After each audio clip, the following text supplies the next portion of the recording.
میرے چاہنے والے ناظرین کرام،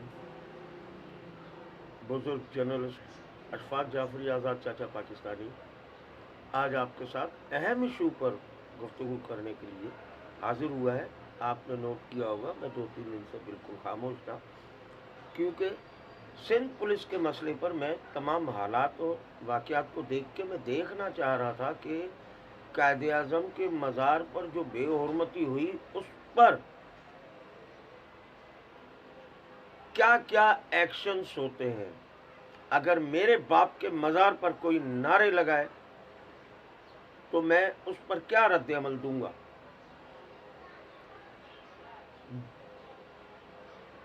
میں نے اپنی بات وہاں سے کرنی ہے کہ ہمارے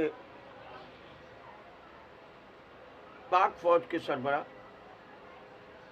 جنرل قمر جاوید باجوہ صاحب نے انکوائری کے ساتھ کورٹ مارشل ٹرائل کے احکامات جاری کیے اور ہمارے گمنام سپاہیوں میں ایک افسر اور رینجرز کے ایک افسر کو اس ٹرائل کا حصہ بنایا گیا ہے۔ لیکن اب ٹرائل کا حصہ ضرور بنایا آپ، یہ ایک مثال ہے پورے پاکستان کے لیے، پوری دنیا کے لیے، کہ پاک فوج کا نظم و ضبط اور ڈسپلن کیا ہے۔ جب پاک فوج پر انگلی اٹھتی ہے تو پاک فوج، لیکن اب ایک سوال ضرور پیدا ہو چکا ہے، اس کا جواب دے سندھ پولیس۔ اور میری ناقص رائے میں تو یہ ہے کہ جن پولیس افسران نے، چاہے وہ آئی جی سندھ مشتاق مہر ہو، کیا اس کے باپ کے قبر پر کھڑے ہو کے نعرے لگائے جاتے تو مشتاق مہر خاموش رہتا؟ پوری سندھ پولیس کیپٹن صفدر اور مریم نواز کی طرف سے ان کے ہرکاروں، پیروکاروں، چمچوں کے جنگلہ پھلانگ کر نعرے بازی کرنے کی کیا ویڈیوز موجود نہیں ہیں، شواہد موجود نہیں ہیں؟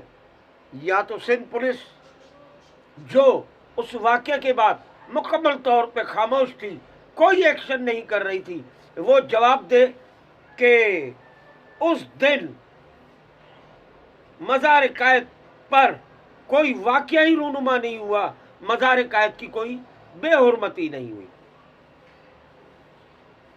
کہے آئی جی سندھ پولیس مشتاق مہر کے نہیں ہوئی، ہم مان لیں گے، لیکن بے حرمتی کی جب ٹی وی پر خبریں چلی، تمام چیزیں چلی، تو پورا پاکستان بے چین تھا۔ کراچی کے عوام تو تھے ہی تھے بے چین، لیکن پورا پاکستان بے چین تھا کہ یہ کیا کر رہے ہیں یہ لوگ، یہ سیاست ہے، سیاست کا یہ معیار ہے کہ بابا قوم جس نے یہ ملک بنایا، آپ اس کے مزار پر نعرے بازی کریں۔ مزاروں، قبروں کا احترام کیا جاتا ہے، انسان قبرستان جاتا ہے تو بھی مردوں کو سلام کرتا ہے کہ السلام علیکم یا اہل القبور۔ اس سلام سے واضح ہوتا ہے کہ قبروں کی بے حرمتی نہیں کی جاتی۔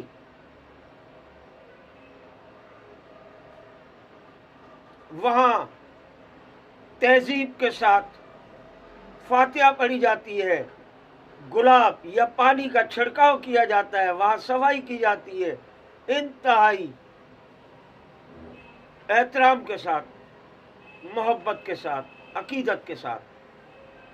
لیکن یہ ہم کیا کر رہے ہیں؟ یا تو کہہ دے سندھ پولیس علل اعلان کہہ دے، جیسے اس نے اس دن جو ہے استعفے کی شکل میں بغاوت کی تھی. اصل میں اسے بغاوت کہوں گا.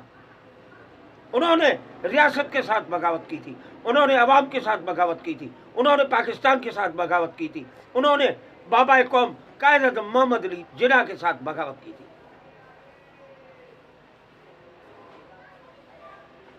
16 سے زائد گھنٹے گزر گئے, کوئی بات نہیں, کوئی ایکشن نہیں. جب بات صبر حد سے گزرا, حب الوطنی نے آواز دی, اس خون نے مادر وطن کی دھرتی نے آواز دی, تو ہمارے جوان نکل پڑے اور انہوں نے آخر کار FIR درج کروائی. آج اگر ان کا کورٹ مارشل ہو رہا ہے تو یہ مت سمجھے کہ وہ مجرم ہے یا ملزم ہے, وہ قومی ہیرو بن چکے ہیں, وہ قومی ہیرو بن چکے ہیں. یہ آپ اپنے ذہن نشین کر لینا. بابا قوم کی مزار پر چاہے وہ جذباتی رد عمل تھا, کچھ بھی تھا, کچھ بھی تھا رد, لیکن وہ بابا قوم قائد اعظم محمد علی جناح کی مزار کی بے حرمتی پر اٹھایا گیا ایک قومی ایکشن تھا. حب الوطنی جذبہ ایمانی کا مظاہرہ تھا. بے شک آپ کورٹ مارشل کریں, لیکن وہ ہمارے ہیرو ہیں. ہم اپنے ہیروز کا ساتھ دیں گے, ہم اپنے ہیروز کے ساتھ کھڑے ہیں. پاکستان کا بچہ بچہ کھڑا ہے. لعنت ہے ایسی سیاست پر جو ہمارے قومی ہیروز کی بے حرمتی کرے. اس دن کے لیے پاکستان بنایا تھا, ان چور لٹیروں کے لیے کہ یہ چور لٹیرے ملک میں لوٹے, عوام کو بھی تباہ کرے, اور اس کے بعد قومی ہیروز کی بے حرمتی کرے, ریاست پاکستان کے خلاف بولے, پاک فوج کے سربراہوں کے خلاف بولے. لعنت ہو ایسی سیاست پر. سیاست بری نہیں ہے, سیاست میں آنے والے لوگ برے ہیں. پاکستان میں نظام جمہوری نظام برا نہیں ہے, یہ جمہوری نظام میں آنے والے لوگ برے ہیں جو سیاسی لبادہ اوڑے اصل میں جرائم پیشہ ہے. ان کو کٹہرے میں بھی لایا جائے, اور سندھ پولیس کے ان تمام افسران کو اگر کٹہرے میں نہیں لایا جاتا تو پھر ہم قومی مجرم کہلائیں گے, پھر ہم قومی مجرم ہوں گے. وما لینا الا البلاغ.